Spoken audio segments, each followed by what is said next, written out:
Annie Jacobsen is a journalist and is the author of Area 51. Her current book, Operation Paperclip, discusses the end of World War II and the American government's decision to accept high-level German scientists inside its borders, some of which had done monstrous things. This decision accelerated U.S. scientific capabilities, but also brought into question its ethical standing. So to talk about that, please welcome Annie Jacobsen.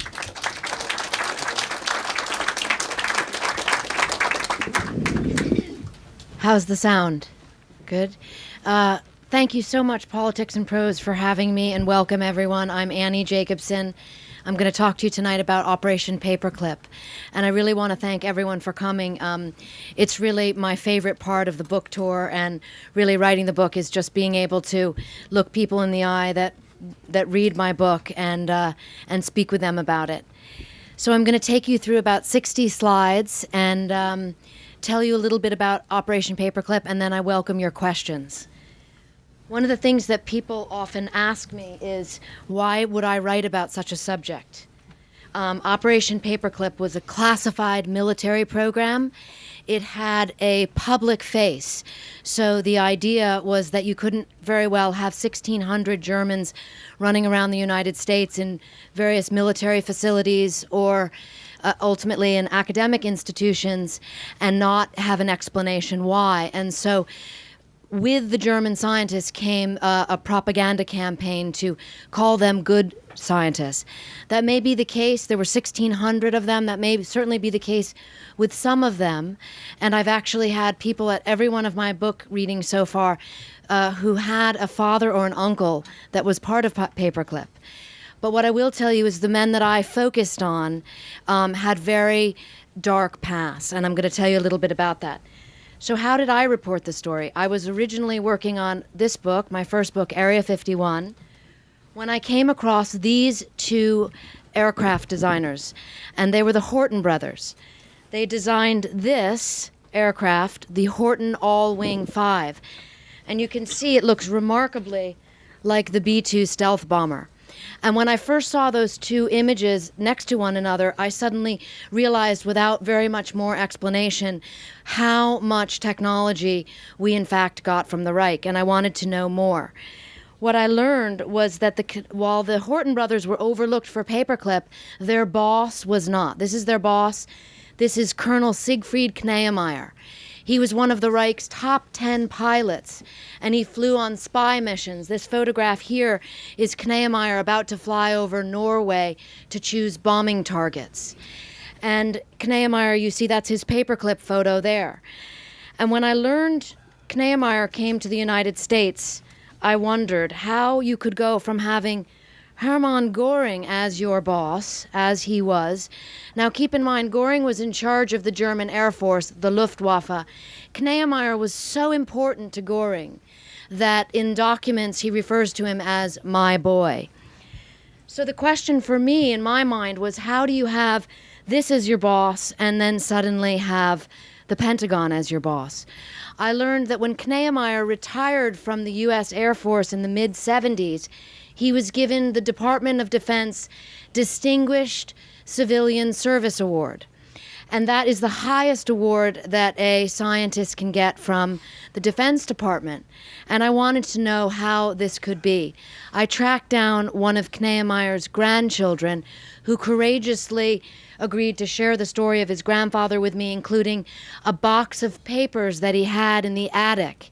And one of the most interesting things that Dirk Kneemeyer said to me and made me know that I wanted to write this story, to research and report it, was he said, Annie, many of my family members say, do not speak about Siegfried's past. But he, being my age, said, a Google search very quickly reveals that Kneemeyer was Göring's right-hand man. And he said he would rather know the truth about his grandfather than not know it. And so that was one example of a seed planted that I knew there is more to be learned about Operation Paperclip. I'm going to take you back briefly to the fall of 1944.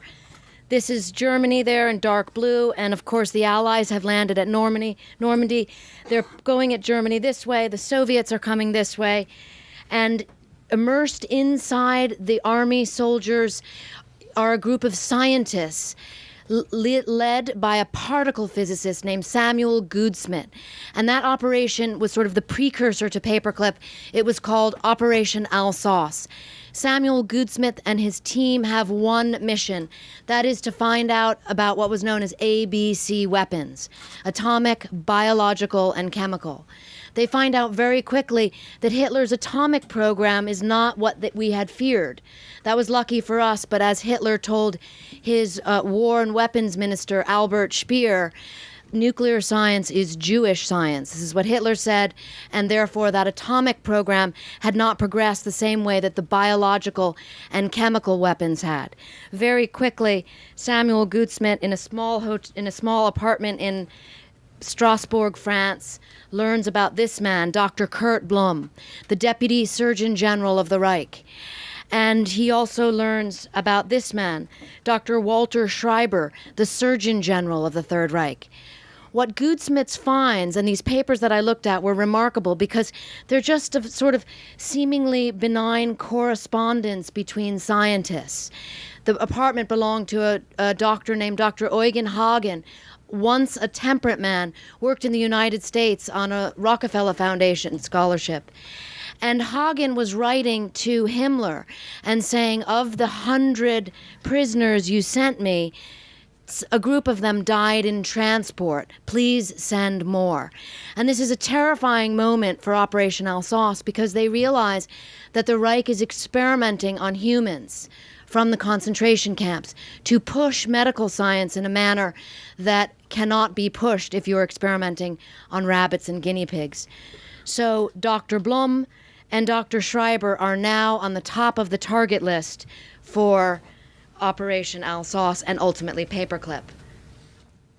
There you have Hitler and Goering, and of course the third horrible triad of this group of folks who are in the target eye of the Allies is Himmler. And Himmler is overseeing a vast network of state-sponsored slavery. And it's the slaves from the concentration camps that are assembling the weapons. So you have prisoners being experimented on for some of the programs, and you have prisoners being used to build rockets and such for the other weapons programs. As we're moving across Germany, all across the Reich, the Allies are coming across hidden troves of treasure like this. This is a famous photograph of gold, but also in these caves, Allies are finding documents and they're finding weapons. And this is one example. This little innocuous-looking entrance is actually the entrance to Nordhausen, which was the underground tunnel facility where Wernher von Braun, General Dornberger, and many other scientists who would later come to America are working to build the rockets for the Reich. So you see down on the bottom photograph, those are train tracks. The rocket parts would go in, the slave laborers would build them, and out of the tunnels on those trains would come V-2 rockets and body parts. This is the V-2 rocket. So one of our teams was sent in. These men were sent to capture 100 rockets and to ship them back to the United States so that we could fly them here at the White Sands missile range. But this is where you really see Operation Paperclip begin, because also at the same time you have the scientists. And you see that an intelligence officer, the program sort of begins in bits and pieces, and one intelligence officer says, we have the rockets, but how about the scientists? This is von Braun, this is Dornberger, and two others who I write about in Paperclip. What's left out of the issue is that Dornberger, you can see here, he's with Himmler. They're both wearing leather coats. I find this photograph remarkable. I was not able to get permission to publish it in my book. I'm happy to show it to you here. General Dornberger went on and became a very important part of the Paperclip program. He worked for Bell Aircraft for years. He had one of the highest clearances at the Pentagon. He was a recruiting officer for Paperclip, and nothing was ever mentioned of his past. And this photograph was certainly kept hidden for a rather long time. Arthur Rudolph, George Rickey, and Dornberger, those are all their Paperclip photographs. part of what I write about in the book is how the U.S. military was complicit. And this is a great moral conundrum because we were complicit in needing these scientists to be put forth as the good Germans, as the benign scientists who somehow were hiding out from the Reich. But of course, we know from the photograph with General Dornberger that is a fiction. And for example, nearby at Nordhausen was the Buchenwald concentration camp. And when I traveled to Germany to research the book, this sign really came across to me as really remarkable and something I thought about often. It says, Jedem das Seine. It's an old German proverb, and it means, does everyone get what they deserve? And I often wondered as I was researching and reporting this question, exactly that. The scientists were taken to this castle. Ironically, this had been one of Göring's Luftwaffe headquarters. It's outside Frankfurt, and when I went there also to speak to the old-time caretaker, he had lots of stories, which I write in the book, about what it was like when the U.S. military took over and set up all the scientists that we were collecting throughout the ruins of the Reich. We set them up in this facility, and we began to interview them. These are a number of the scientists who were it was called Dustbin, a little humor by the Allies there. But these are some of the scientists who were kept there. One of the scientists we couldn't find at first was Dr. Ambros. Ambros, I think, is probably the most nefarious character that I write about in the book, and I'm going to tell you briefly why. Ambros was Hitler's favorite chemist, and I don't say that lightly. I found a document in the National Archives that I don't believe had ever been reported before. It shows an award that Ambros was given by Hitler of 1 million Reichsmarks. And the reason that Ambros was given that was because he co-invented sarin gas. The A in sarin stands for Ambros. But he also invented synthetic rubber for the Reich. And this was a very big deal to Hitler. Tanks need treads, aircraft need tires. Hitler knew the Reich was running out of rubber. And so when Ambros invented rubber, the Fuhrer bestowed him with favor in the form of this giant financial reward. Ambros was also put in charge of a slave labor factory, none other than at Auschwitz. And this is an Allied intelligence photo of the Auschwitz-Birkenau complex in June of 1944. It's a little hard to interpret to the naked eye, but because it's from so high up, but you see there's Auschwitz up there, it's labeled, there's Birkenau, and down on the bottom you can just barely see it says Auschwitz III Buna. Buna is the name for synthetic rubber, and this was where Ambros was manager. And slaves who were spared the gas chamber, some of whom I interview for the book, were sent to Buna to work. Most of them were worked to death. Of all the photographs that I found on my research and reporting, none bothered me to the degree that this one did. It was not the bodies stacked like cordwood that we all have seen and have horrified us, but rather it was this, and it's because of what that sign says. It says Company Sporting Club IG Auschwitz. And those are two of Otto Ambros's colleagues fencing. So after a day in the laboratory, they would go for sport and fence. And as it was explained to me by the academics at the Fritz Bauer Institute who allowed me to publish this photograph, they told me that this sporting event would take place in the afternoons well within the sight of the 3 large chimneys of the death camp's crematoria. That Otto Ambros became part of Paperclip is horrifying.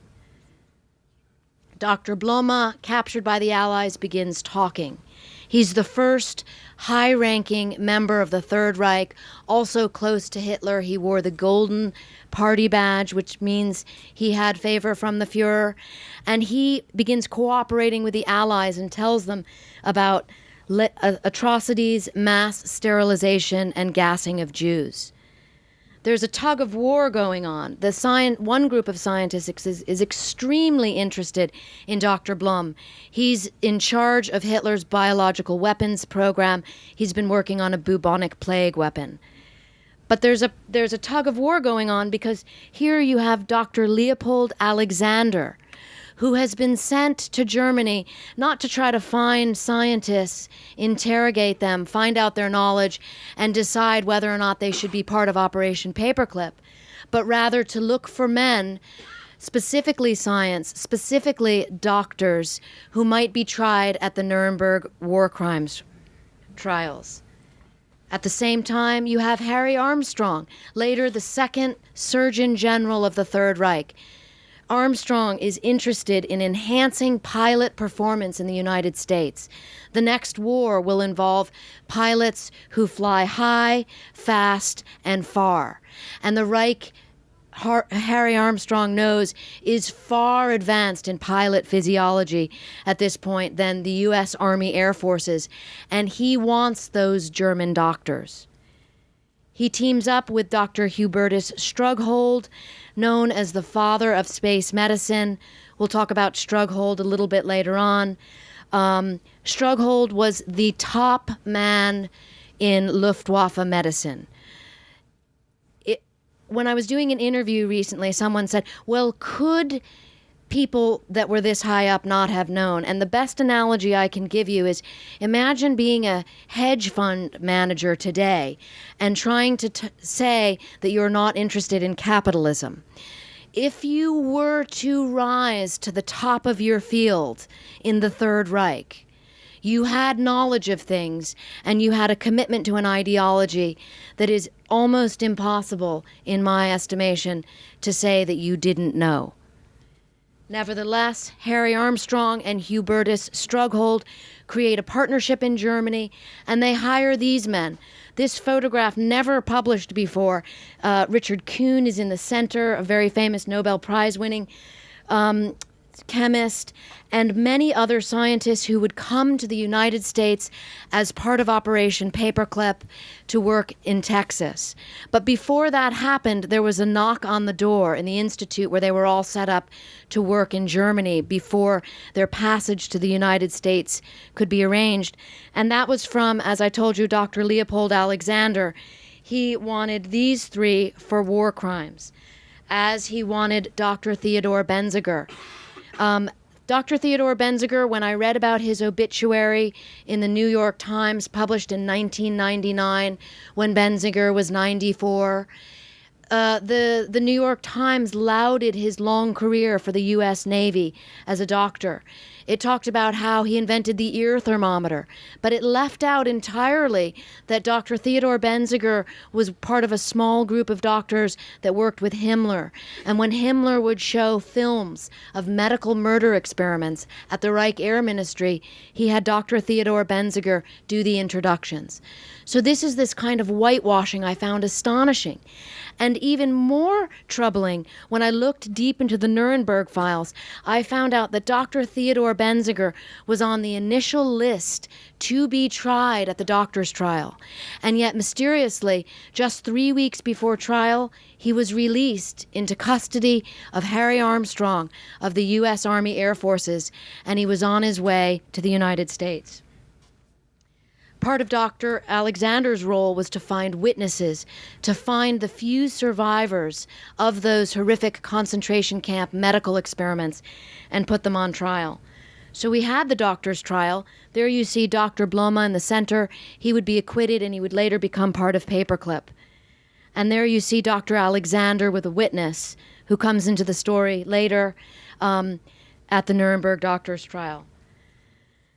This is one of the doctors. Someone once asked me, did any of the doctors know each other? And they absolutely did. Dr. Alexander, part of the reason why he was chosen to be the chief medical expert for the Nuremberg trials was that he had grown up in Vienna, and he left when the Nazis took power. So he was a fluent German speaker, and he was astonished to figure out at the doctor's trial that he was in the same medical class with Dr. Biegelbach. Karl Hollenreiner, one of the few survivors of those experiments.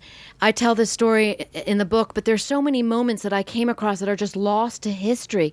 I couldn't believe that I had never heard of them, and they seemed to not have been written about anywhere. Karl Hollenreiner was the subject of the saltwater experiments, and I won't give you the details because they're gruesome. You can read some of them in the book. But Hollenreiner was so outraged at Biegelbach, who had performed those experiments on him. He came into the Nuremberg trials with a dagger hidden in his pocket. And while he was on the witness stand, he leapt off the stand and he tried to stab Biegelbach. And one of the Nuremberg judges was so upset with him because he said, "We are here to show what democracy is all about," that he sent poor Karl Hollenreiner back into the prison with the Nazi doctors. Dr. Walter Schreiber, hold that thought. He was absent from the doctor's trial. He'd been captured by the Soviets. Jumping over to another program briefly and quickly, some of the men who worked for the U.S. Army really felt that this program was terrible, and they didn't want to be working with Nazi potential war criminals. But there was also a Soviet threat, and they felt that it was perhaps the lesser of two evils. Other Army officers really seemed to like these scientists with full knowledge of how complicit they had been in war crimes, and that was very disturbing. General Lukes here was one of them. There he is holding an incendiary bomb. And there he is. I found this actually in General Lukes' personal papers at the U.S. Army Heritage Institute in upstate Pennsylvania. And I'm going to speak for a second about reporting the story and how stories like this get reported. There's sort of an idea that you just file a Freedom of Information Act and magically all these documents appear. And that's, of course, not the case. I often think of myself a bit like a detective, and that you have to really find your way to the story. But when I saw this photograph of General Lukes seeming to enjoy himself at a cocktail party with Hitler's chemists, I decided to track down Lukes' personal papers, which I found at the History Institute. And that's where I found out, I'm going to jump forward, I found General Lukes' diaries. And this is that incredible human element of it all, where, you know, I keep a diary, maybe lots of you do, and you sort of write like things maybe you're not supposed to write. And General Lukes wrote, you know, attended a conference with Dr. Schieber, classified matters. And all along, the Department of Defense had been telling me that Schieber had never been part of Paperclip. That's Schieber. He was SS Brigade Führer. He served on Reichsführer SS Himmler's personal staff. He worked on concentration camps experiments. He was a chemist. There he is wearing the golden party badge I told you about. That means he had favor from the Führer. But the reason that Schieber was never known to be part of Paperclip was because he was later hired by the CIA, and they were able to put a different classification on his papers. So up until this point, Schieber's participation in this program was not known. His courageous family members in Germany also gave me some very interesting information, which I report in the book. But just to show you how high up Schieber was and why it was necessary to keep him a very big secret. There he is. I couldn't get permission to publish this photograph. I'm happy to show it to you here. There he is shaking hands with Hitler in the forest. But ultimately, I was able, through that sort of detective work and finding out about Dr. Schieber's participation in Paperclip, and I was able to get that list, and there it is. That's the official list of all the high-ranking chemical weapons experts on Hitler's roster who ended up working as part of Paperclip. And just a fascinating photograph of Schieber that his family shared with me, and that's when he was working for the CIA. So people often ask, how could this have happened? And this is why. You know, there was a very real threat, and that was the Soviet Union. And the threat was thermonuclear war. Very quickly, the Cold War heated up. And all of those criminals that we had sent to prison, well, we needed Germany as an ally. And so John McCloy, U.S. High Commissioner, he left his position as president of the World Bank and agreed to go to Germany to serve as High Commissioner, and he released the majority of those convicted Nazi war criminals. They had been in Landsberg prison. Those are the unmarked graves of the 486 who had been hung, but he released a lot of them, including Ambros. I found this picture to be incredibly disturbing. That's Ambros. I told you the A for Ambros in sarin gas, Hitler's favorite chemist. He was managing the Auschwitz III Buna factory. He was actually tried at Nuremberg. He was convicted of mass murder and slavery. There he is in a Nuremberg photograph laughing with his lawyers. Perhaps he had foresight and knew that he would be given clemency by U.S. High Commissioner John McCloy, released, and he would become later on contract with the U.S. Department of Energy. Some of the doctors were such hot potatoes, that was the actual term that they used, if someone couldn't come to the United States. And so they were sent to this facility outside Frankfurt. It was a black site. I sort of think of it as the original post-war black site. And that is where we worked on enhanced interrogation techniques with Soviet bloc prisoners. Ultimately, this program would become known as the infamous MK Ultra program, but it began here much earlier than thought. And lo and behold, who were the two physicians at Camp King? Dr. Schreiber, released from the Russians. Many thought he was a Soviet mole. And Dr. Kurt Blome. But the reason that Blome got the position was because Schreiber came to the United States. And this was one of the most horrifying moments to research and report, was that Dr. Schreiber, whose specialty was actually lethal phenol injections, it was a quick way to get rid of someone at a concentration camp. He oversaw those experiments. We knew it. We couldn't prosecute him at Nuremberg because he was in the Soviet Union, and he actually was a witness for the Soviet Union at the Nuremberg trials. But now he was on the American team, and he was sent to America, to this place, the U.S. Air Force School of Aviation Medicine at Randolph Field. Harry Armstrong, whose photograph I showed you, he had set this place up. This would become the bastion of U.S. aerospace medicine ultimately. And when Dr. Schreiber, the former Surgeon General of the Third Reich, arrived in the United States, and here's where circumstance plays into the story. I really love when fate and circumstance work in a very interesting way that perhaps justice cannot.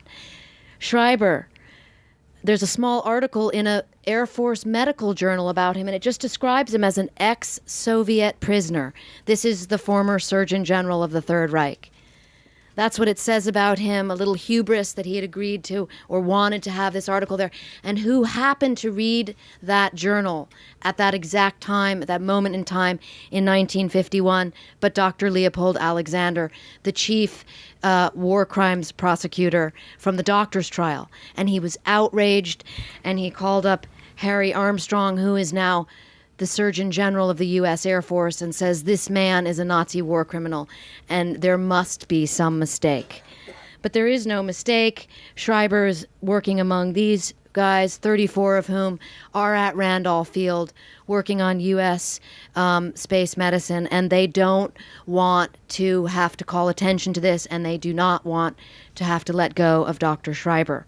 And so there's a dramatic tug of war behind the scenes. Dr. Alexander decides to go to the press. He calls up a reporter from the Boston Globe and says that Schreiber's in the country. But also, as fate and circumstance would have it, at this exact time, I showed you this photograph earlier. This is a witness from the Ravensbrück concentration camp who was part of the medical experiments that Schreiber was part of. She just so happened to be coming to the United States at this time. Dr. Alexander and a colleague in Boston are giving pro bono medical treatment to anyone who is a victim and a survivor of the Nazi concentration camp medical experiments. She's in the United States at this exact time. Just to give you an idea, that's what her leg looked like from some of the experiments. Dr. Alexander and Alexander Hardy, who was assistant prosecutor, together wrote to President Truman and said, Dr. Schreiber must be expelled. And a little bit of justice. This was the article in the New York Times as he left for Argentina. And it says, Nazi physician leaving. So in the end, Paperclip, those 1,600 scientists had different trajectories in their life. I write about what their lives were like in my book, but of course the most famous among them was Wernher von Braun.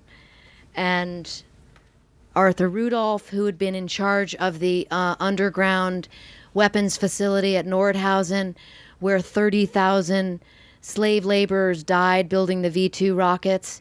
He was one of the few German scientists who was investigated by the Department of Justice, not until 1983, but investigated nonetheless.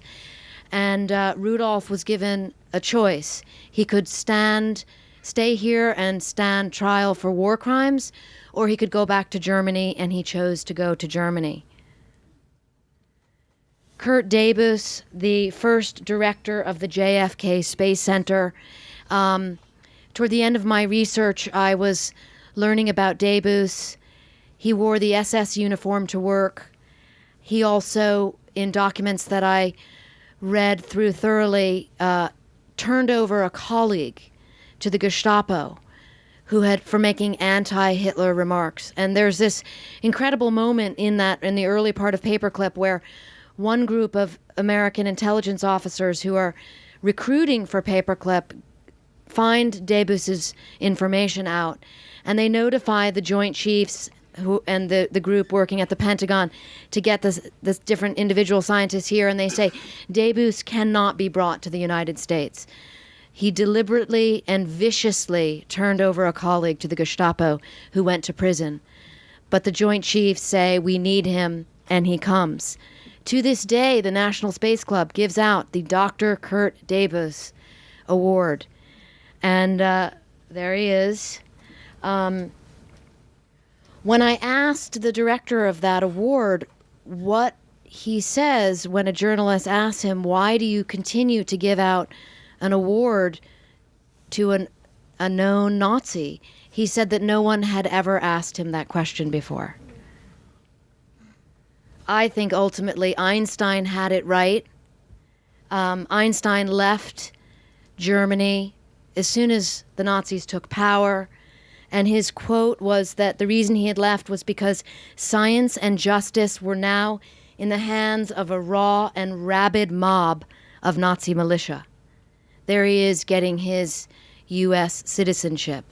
The majority of the 1,600 Operation Paperclip scientists who came here were given that coveted U.S. citizenship. So I leave you with the last thought, which is Yadem das Seine, that sign over the Buchenwald Gate. We know from a document that Wernher von Braun himself would go to the Buchenwald camp and handpick slave laborers to work on the rockets. So is that really true? Does everyone get what he deserves? I sought out that question.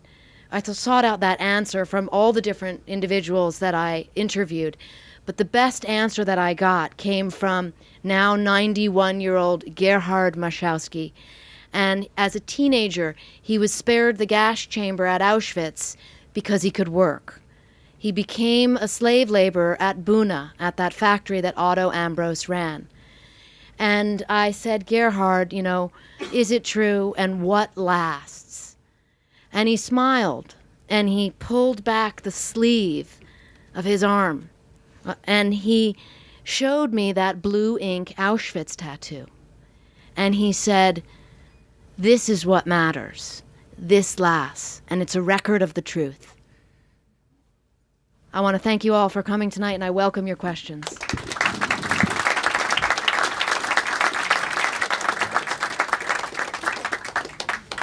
So I'm sure there are many questions. Just make your way to one of the microphones and please ask.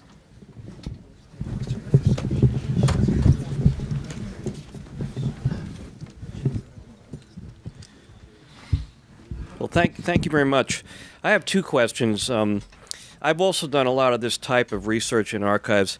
In your research, did you come across any evidence that documents had been destroyed or were you denied documents? And my second question is, what does this say about Allied denazification efforts? So the first part of the question, lost or missing is kind of a euphemism for something which I haven't quite figured out. But Otto Ambros would be the best case in point. Otto Ambros, who got that Department of Energy contract. And I think I neglected to mention the worst part of the story was that when Otto Ambros was given clemency by U.S. High Commissioner John McCloy, his finances were fully restored. So that 1 million Reichsmarks bonus came back to him. And I wanted to know how it was that Otto Ambros came to the United States, because he was a convicted Nazi war criminal. He came here, I know, twice, possibly 3 times. And so in filing Freedom of Information Act requests with the State Department, those Ambros files of those travel documents he would have had to have been given special permission always came up lost or missing. And the second part of your question, just remind me if you would. What does this say about Allied denazification efforts? I mean, it was a huge effort. You know, many people were imprisoned, interrogated. Yes. Re-education in Germany. You know, massive changes that occurred. I mean, just your comments and thoughts on the sincerity of these efforts.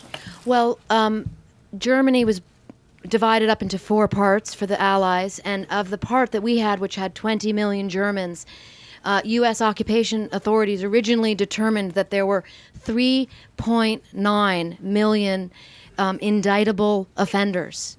They whittled down that figure to 970,000. Of that 970,000, ultimately 170,000 were tried in those denazification courts that you're speaking of. 50,000 were given criminal sentences. A lot of times it was work or paying a fine. And of that, just around 1,000 were put in prison. Thank you. Once the United States and Allies decided that there was going to be West Germany, many Nazis became part of the Secret Service, intelligence service in Germany. In fact, there's a general whose name I forgot. He became the chief there. So Galen became the chief immediately after the war. Yes. So don't you think that they were not thinking about the victims of this man at all? Not anymore. They were more interested in acquiring the knowledge from the Germans and also be strong to face the new enemy, which was Russia.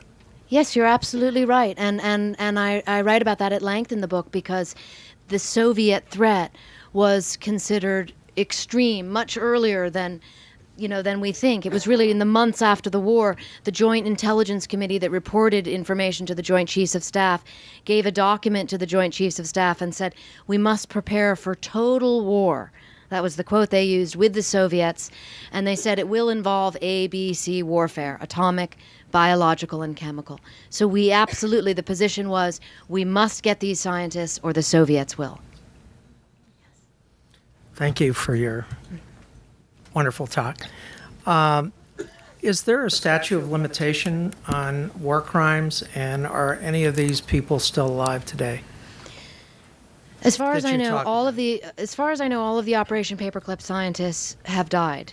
The statute of limitations, that was a question that came up when Dr. Schreiber, when we were trying to get rid of him after this enormous press situation happened when the war crimes victim, testified to the FBI that this was the Schreiber from Ravensbrück concentration camp. A Time magazine journalist asked the head of the Air Force that exact question, and he said, we're not going to start the Nuremberg trials over. So that sort of answers your question, and that was in 1951. Were the Mossad at all trying to get to these people? Does anybody know that? Having known that they took people out of Argentina, could they have not found them on the streets in the United States? Why was that so difficult? I don't really deal with the Mossad in my book, but I mean, there were programs going on all over the Middle East as well. Yes. Yes. Yeah, you mentioned the Soviets were interested in these scientists as well. So there was some kind of competition. So how successful may not be the right word, but how did the efforts compare to the Soviets? That's a very important question. I mean, particularly with the rocket scientists, because we knew the most about that prior to the end of the war. And there was a real time crunch getting those German scientists out of Nordhausen because that area was going to be in Soviet control. We got 114 of them. The Russians got 200, 500, 900, depends on which source of information you use. But here's the rub with that. The Soviets loathed the Germans and vice versa because of the war for the most part. And so the Soviets treated their German scientists as second-class citizens, whereas our German scientists, the rocket scientists in particular, were put up on a pedestal and, given leadership positions in the program. The German scientists were considered second-class citizens as far as the Russians were concerned. So much so that they squeezed them of information and then sent them back to Germany. At which point, the CIA created a program called Operation Dragon Return. And they sent CIA officers into Germany to gather up information and testimony from every German scientist who had been in the Soviet Union to find out what they knew about the Soviet missile program, which was almost nothing because they were kept from the information. So the end story of that is the Soviet program went very well without the help of the Nazi scientists, which you must ask the question then, did we really need them? Thank you. I'm curious about your access and researching. You mentioned a few instances in just your talk about some not being allowed publishing and FIFA access denied. And sort of if you could talk about the challenges of that and some more at length. Yeah, I mean, there's always a challenge, but as a journalist, or at least the way that I work is I just find my story however I can. And ultimately, if you keep searching and keep knocking on doors, you find what you're looking for. I mean, one example, I was really fascinated with Dr. Blom and Dr. Schreiber just because they were such high-ranking members of the Reich. Dr. Blom's son spoke to me, invited me into his home. He had never spoken with a journalist before. He's in his 70s. He shared lots of information with me very courageously. We all have father issues. That's a real father issue. On the other hand, Dr. Ambrose, and mindful of this money being restored to Ambrose, I found out that Ambrose had a villa in Switzerland. And I really wanted to know about that money, so I tracked down Ambrose's son. But he refused to speak to me. We had sort of a correspondence a little bit. And when I asked him, could you tell me a little bit about how you present this information to your family, to your grandchildren, for example, who happen to live not far from where I live in Los Angeles, he ceased conversation with me and he said that is a private matter.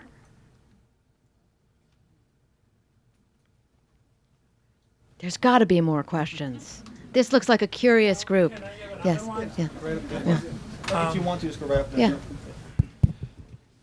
One has to keep in mind the standards of ethics back then were not what they are now.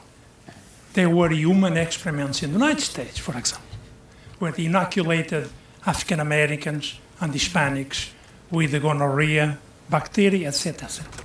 So I don't think that the people who brought the Nazis here had very thick skins. Some of them probably were anti-Semitic. If you know some of these characters, they may have been, they don't quite meet our standards of today. That, I think, is the great moral conundrum of Paperclip, and it's why the book is so long, because I profile these 21 scientists, and I try to tell you as much about each of them that I could learn, starting with what they were doing during the war, and let you come to your own conclusion about the morality of it all. Yes? Two simple questions. One is, where did Operation Paperclip come Yes. from, and that name? Those two groups I was telling you about, those in Germany who were interrogating, or rather interviewing, the German scientists and preparing them for passage to the United States. Some of them were very much against the program. And so as a means to kind of make sure that the files got to the right people, the pro-paperclip officers, intelligence officers, would fasten a paperclip. It was not called paperclip then, it was called overcast.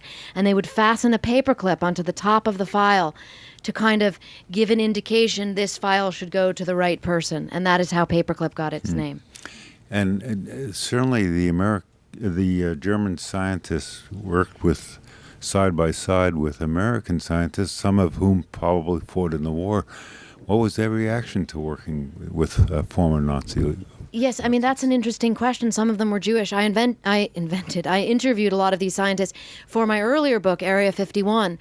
And the idea was that these were the good German scientists. And, on average, on balance, there would be no reason why you would not believe your government when they were that you worked for, when they told you that. So the Joint Chiefs knew about the truth behind the real information, but very few people outside of that inner circle really knew.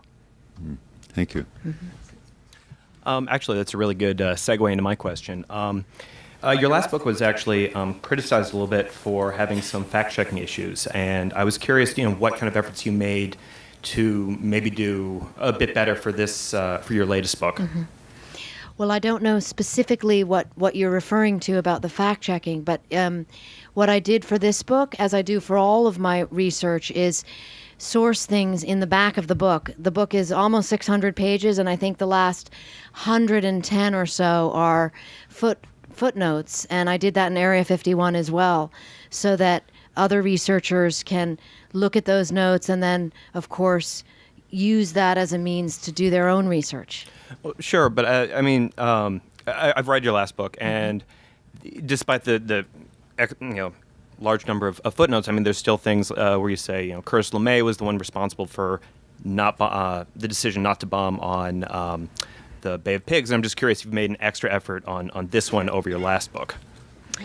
I think the standard is always the same, that as a journalist you do your best to work hard to make sure that the facts are specific and tie those to footnotes.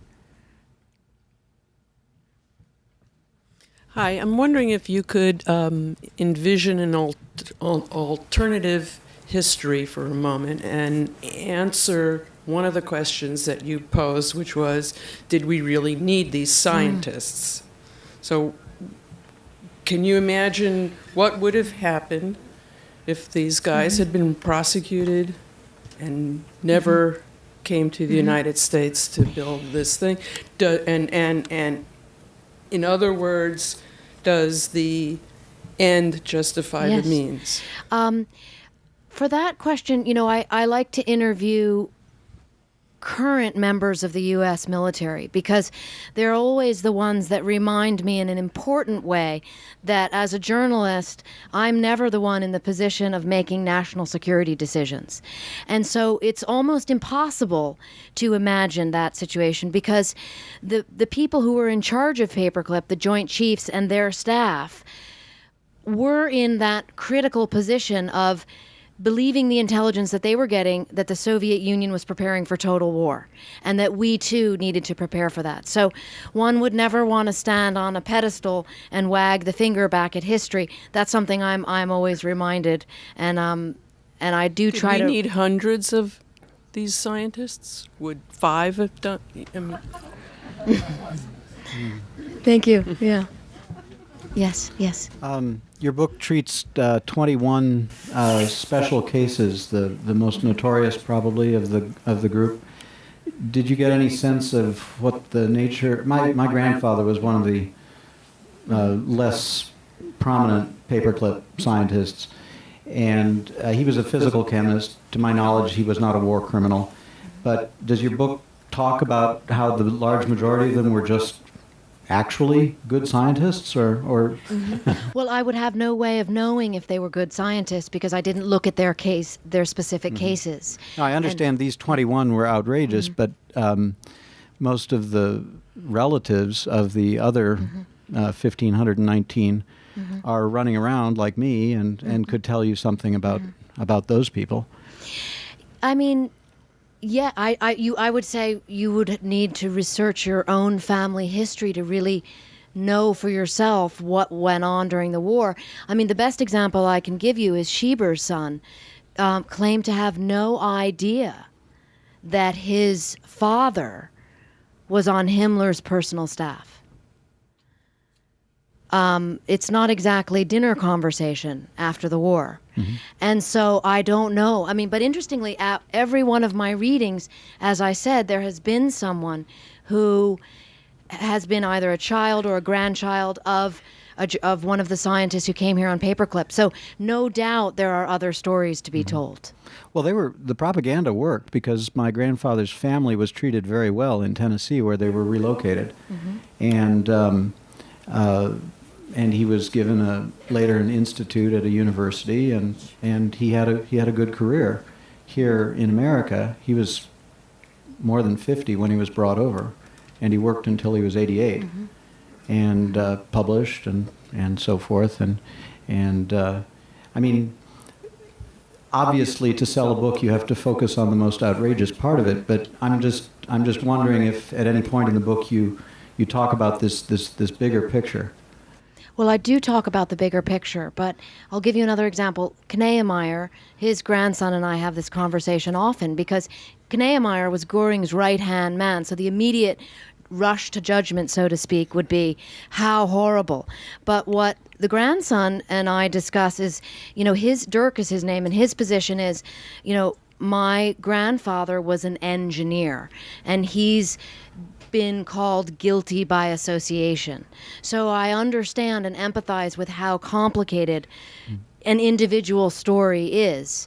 But the reason that I focused on these 21 was because I found them the most interesting, and also because I could access their information.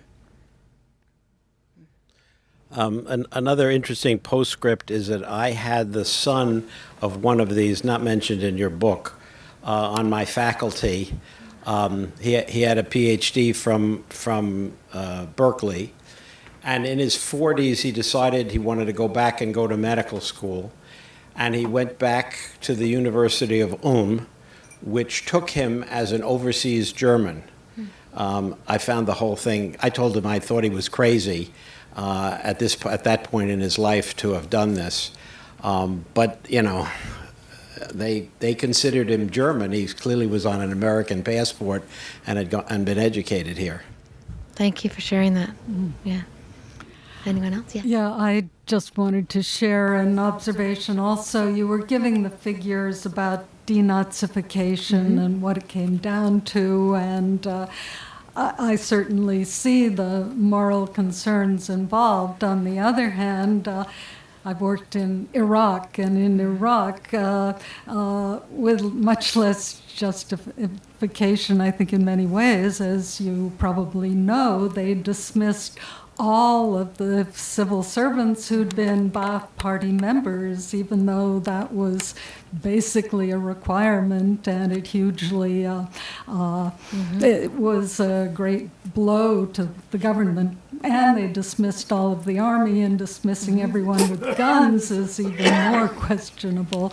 So I don't know, I guess, has our moral judgment gotten better, or is the answer somewhere in between? I think you're bringing up a great point, which is that always in war there are these issues. And we saw it then, and we see it now.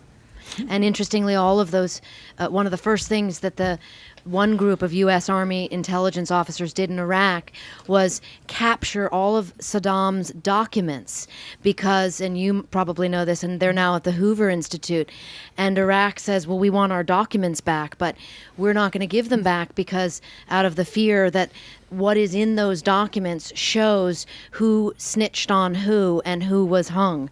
And there again is the same moral conundrum. Who owns those documents? Who gets to be in charge of their own past? I think we'll have time for 2 more questions. So 2 more questions. Yes. Yes. Yeah. Do you have any idea why the Germans, the nuclear scientists, could not get the atom bomb? I mean, a lot has been written about it, and I would encourage you to read those books. But what little I touched upon, because of course Alsace learned quickly that program was not advanced, and I think in summation that the idea that Hitler thought it was Jewish science really kept that program from blossoming the way that their chemical weapons program. I mean, they had enormous caches of chemical weapons that we came upon. You know, bombs that were supposed to be dropped by the Luftwaffe loaded with sarin gas, bunkers full of them, hundreds of tons of this. Why these chemical weapons were not used remains a great mystery. But that atomic bomb issue is really, many people have written about that, and it's sort of the great mysterious good fortune that program did not advance. Thank you. Mm-hmm. Yes. And the last I wonder question? if you could elaborate on what still mystifies me is the most mystifying thing you've said, and that these German scientists working side by side with highly educated people who grew up in World War II, when we were brought up to believe that there was no such a thing as a good German, and yet they didn't suspect that these people who were also educated and also knew a great deal of science and also presumably worked in science in Germany, was not one person suspicious enough to say these cannot be good Germans who just lived in a cave during World War II? Yes, and I think that is where the U.S. Army in particular became complicit in that idea, because they really helped promote that fiction. And I think that if there's one thing I really sought out to do, and I hope I did do with this book, is help reconcile the past in terms of the fiction versus the facts. Thank you. Are we done? Yeah. Thank you.